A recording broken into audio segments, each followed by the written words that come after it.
Howdy. Welcome back to the top 10 albums of August 2024, the best of 2006 and 2007. Today we're going to be taking a look at number 6, Saturday Night Wrist by Deftones, released in 2006. The triple threat are as followed: Kimdracula, Beware, and Hole in the Earth. I have been waiting to talk about this album for a very long time, so let's not delay and let's get into it.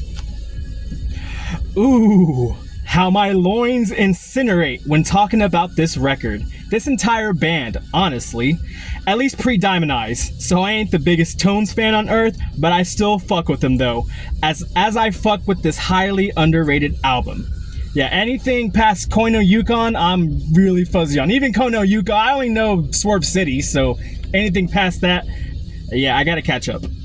Saturday Night Wrist is a polarizing album to say the least. Some love it, and some don't like it, although I never hear anybody say they absolutely hate the record. But that's just me. Hate is a strong word.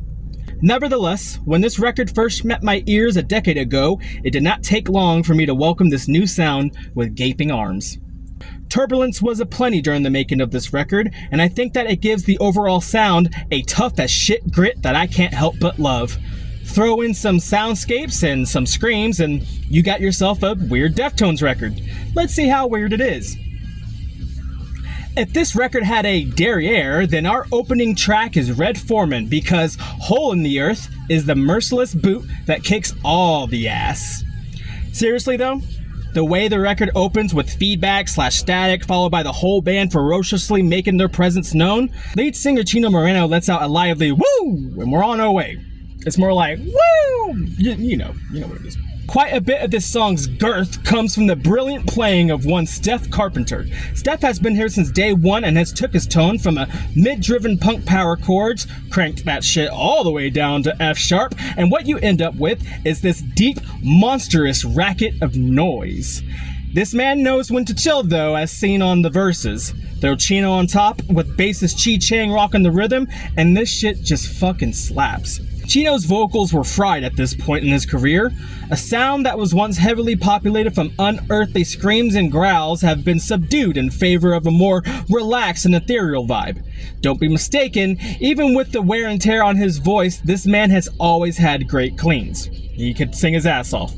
The thing about his lyrics though, is they're so vague, I have no idea what the fuck he's talking about half the time. And I think that's on purpose, but I like it all the same. Moving on. Nothing encapsulates that previous statement quite like Beware. Verses show Chino having a softer voice with some pretty nice melodies. The space that this band works with is phenomenal. Even though this track is on the chiller side, how it starts always gets me pumped. Criminally underrated drummer Abe Cunningham plays a modest beat, but man does it send a message. Add in lower bass sounds and some piano for some extra pizzazz. It says pizza on here, but we're not talking about pizza, are we? Let's get to the chorus real quick. So the first time I ever heard this song, and I heard the chorus for Beware, I kind of laughed. Don't hate me, but not like for real. The first time I heard that, I kind of busted out laughing. Over time, it's grown on me. Like, I fuck with it. I honestly fuck with it. But I can totally see somebody hearing that and being like, turn that shit off. It's an acquired taste, to say the least. Beep. It's a rocky chorus. It's a rocky chorus, to say the least. But you want to talk about rocky? That fucking ending breakdown, man. A riff that's so fucking fat that it's still feeding generations to this damn day. The heaviest part of the album, no question. Fucking ruthless way to end a tune. The only part that might rival it in terms of heaviness is that one part in Rats, Rats, Rats. Moving on to Kimdracula. I always mistake Kimdracula to be the closer when in fact it isn't. Not to throw shade at Riviere, I just felt like this track had all the gravity of a bitchin' closer, but no. This track has everything we have come to appreciate in terms of the overall sound. You got loud guitars, but they're not messy. Abe and Chi are holding down the rhythm expertly. Chino is singing his damn lungs out. Some screams are sprinkled in just for a little variety.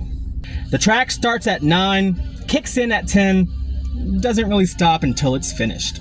I wasn't gonna do it. I told myself I wasn't gonna do it, but we gotta talk about Pink's Cell Phone. I'm not even gonna look at the name script. Okay. Pink Cell Phone is a song. It is a song. It's weird. It's really weird. I used to think it was the weirdest Deftones song ever. I used to think it was like the weirdest song ever, to be over dramatic. The first half is not bad. It's like very electronic-y. It's out there, especially for like Deftones at that point. What will fuck you up is the second part of that song. Yeah. I'm not gonna spoil anything. Just take a listen. I warned you. All that needs to be said is that is why British people have bad teeth. With a healthy mixture of heavy and chill, Saturday Night Wrist ticks a lot of boxes I am looking for with heavy alternative music. Hell, there were boxes there that I didn't even know about. Could not tell you how much I love how these songs are structured. Just as the sound starts to seep in and becomes familiar, these guys pull a hard left. In a smooth way though. Doesn't inhibit the listening process. Overall, just a lovely record to come back to after all this time. I was a stoner when I first got into Deftones, so I was worried that the fact that I don't smoke as much anymore would diminish the overall sound, but thankfully, it doesn't. Although, it is more than safe to say that this is going to be a record you'll end up coughing to. Must I go on? Just pull up this album already. Don't do it if you haven't heard this band before though. For real, it might fuck your shit up. Fuck it, do whatever you want. I don't care. I don't care. I don't care. I do care about your opinion. Tell me what you think. Should it be lower? Should it be higher? You don't know how many times I went back and forth with this album being in the top 5 because I do enjoy it so much. But I had already reviewed it in the first incarnation of the top 10 way back when.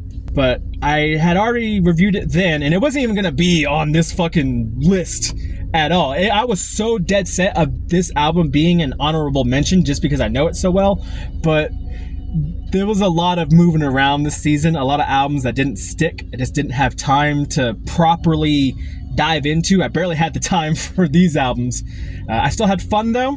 You know, we still made the best of what we had, and what we have is pretty fucking solid, I'm not gonna lie. So that was Saturday Night Wrist. Again, let me know what you think about it. We will be back tomorrow with our honorable mentions, and then we will kick off the top 5 on Monday.